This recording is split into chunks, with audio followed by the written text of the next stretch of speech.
Savez-vous que maintenant, vous vous êtes déjà forgé une impression sur moi? Ah oui, c'est automatique. Et vous avez été influencé par mon apparence, par mes gestes, par ma voix, par mon accent. Moi, j'étudie comment ces impressions se forment et comment elles influencent les interactions. Pas entre les humains, mais avec des agents conversationnels animés. Il s'agit de personnages virtuels qui ont des caméras pour nous voir, des micros pour nous entendre et encore et une voix pour nous répondre. J'étudie leurs comportements non verbaux, c'est-à-dire tout l'ensemble de gestes, mouvements de tête, expressions faciales. Pourquoi cela?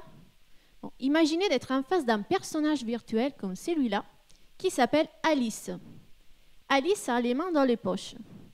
Elle ne vous regarde pas. Elle n'a aucune expression sur son visage.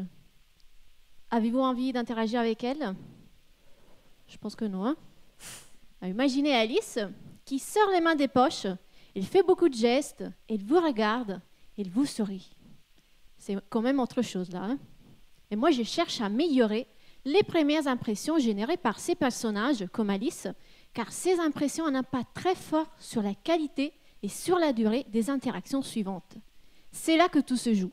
C'est là que vous déciderez ou non de tendre la main à Alice, de commencer une interaction avec elle. Pendant la première partie de ma thèse, j'ai analysé des vidéos d'interaction humaine pour comprendre les comportements non verbaux associés aux impressions que nous nous formons. Par exemple, si je veux apparaître plus amicale, je commence par vous sourire. Je me penche vers vous. J'évite de croiser les bras.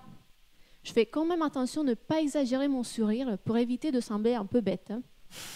Pour apparaître plus compétente, j'utilise des positions de dominance et des gestes qui sont liés à ce dont je parle.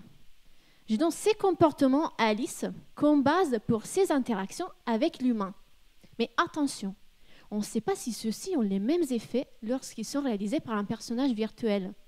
Alice doit donc apprendre quel comportement garder et quel comportement supprimer. Souvenez-vous qu'elle a des caméras et des micros pour nous voir et nous entendre, et qu'aujourd'hui, il y a des programmes qui permettent d'interpréter nos réactions.